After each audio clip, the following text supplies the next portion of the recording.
राधे।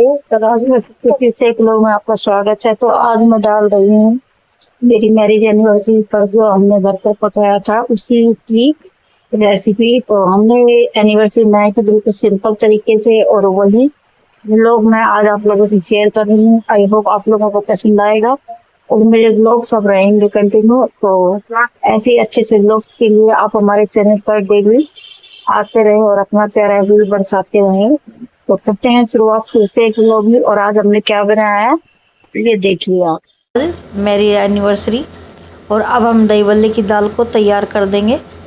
तो दही बल्ले की तैयार करने के लिए सबसे पहले मैंने जो दाल को पीसा था उसे निकाल लिया था एक बड़े बर्तन के अंदर, और इसे इसी तरीके से एक ही तरफा हम फेंटते रहेंगे ताकि हमारी जो दाल है वो थोड़ी उठ जाए, यानी थोड़ी फूल जाए। और जब ये फूल कर तैयार हो जाएगी तो एक कटोरी पानी लेकर उसमें हम थोड़ा सा ऐसे दही बल्ले टाइप डाल के देखेंगे। अगर वो तैरने लगे तो ये समझ लीजिए कि हमारी दाल दही बल्ले बनाने के लिए तैयार है। और उसमें डाल दिया मैंने थोड़ा सा जीरा और हल्का सा मैं डालती हूँ नमक। और अब हमने दही बल्ले तलने के लिए तैयारी शुरू कर दी है। और मैंने डाल दी है कढ़ाई के अंदर दही बल्ले बनाने के लिए गोल गोल।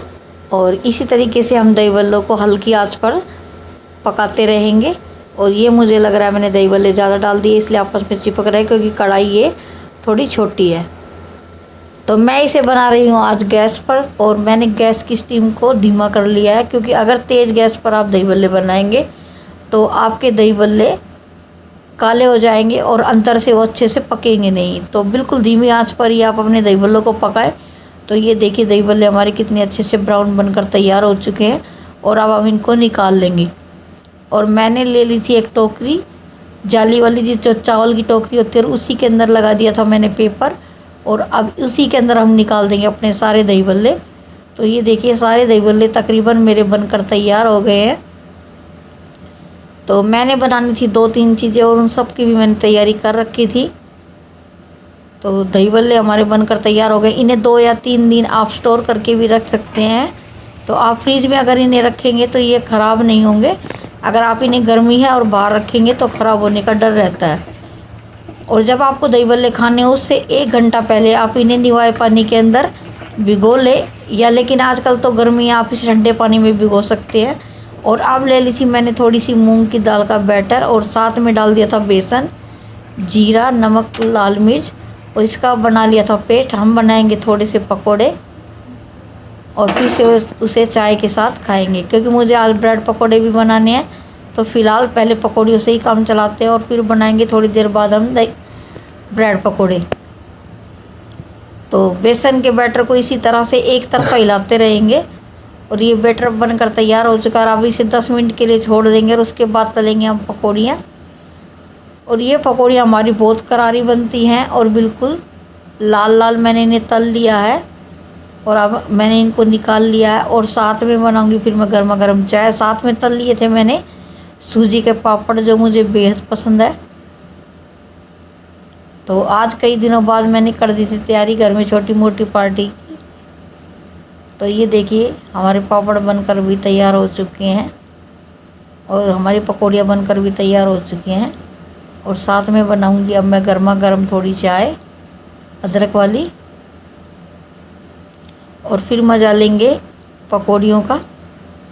और दही बल्ले मैंने रेस्ट करने के लिए रख दिया है, उन्हें बाद में मैं पानी में डालकर तैयार कर लूँगी खाने के लिए, और वो बिल्कुल सॉफ्ट रहेंगे।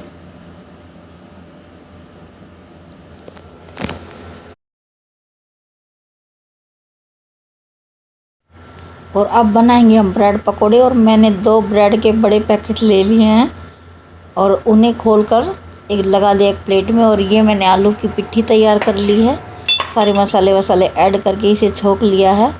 और छोंक बनकर हमारा तैयार हो गया है। और मैंने ब्रेडों को हाफ कट करके इनके अंदर ये फिलिंग भर दी है। और अब ब्रेड पकोड़ों का हमने बैटर पहले से ही तैयार कर रखा था, क्योंकि बिल्कुल सिंपल बेसन होता है। हल्का सा डालते हैं इसमें नमक, क्योंकि जो भी मसाला होता है वो ब्रेड की पिट्ठी के अंदर ही होता है। और अब इसे तल देंगे हम हल्की आंच पर। तो इसी तरह से ब्रेड को बेसन के अंदर अच्छे से लिपटा के डालेंगे।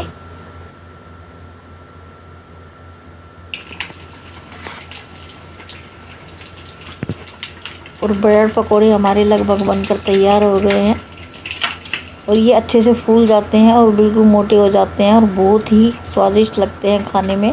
मैं इन्हें बनाने के बाद आपको काट कर दिखाऊंगी कि अंदर से पककर कितने ही शानदार दिखते हैं।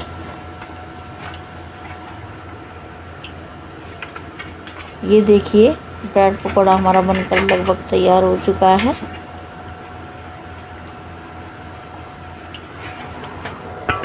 कई बार इन्हें दोबारा भी फ्राई करते हैं कट करके, लेकिन मैं तो वन टाइम ही इन्हें फ्राई करती हूँ और तभी ये पककर हमारे तैयार हो जाते हैं। और मैंने इन्हें सर्व किया था आज साथ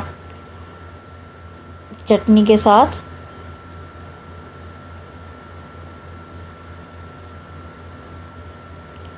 ब्रेड पकोड़े मेरे बच्चे बहुत ही स्वादिष्ट और बहुत ही मज़े से खाते हैं, उन्हें बेहद पसंद है।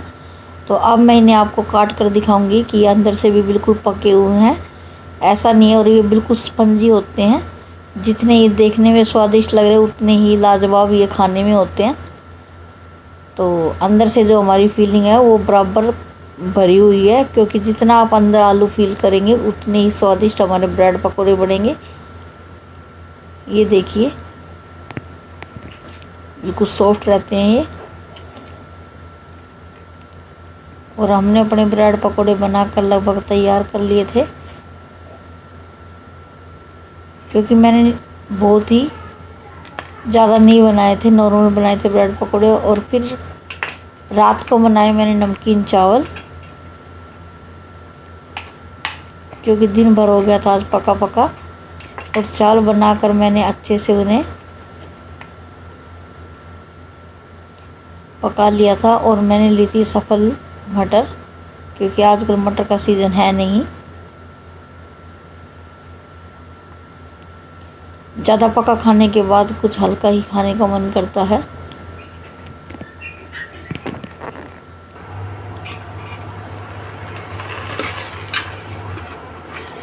अगर आप लोगों को मेरी रेसिपी पसंद आए तो चैनल को लाइक करना, सब्सक्राइब करना, शेयर करना और कमेंट करना।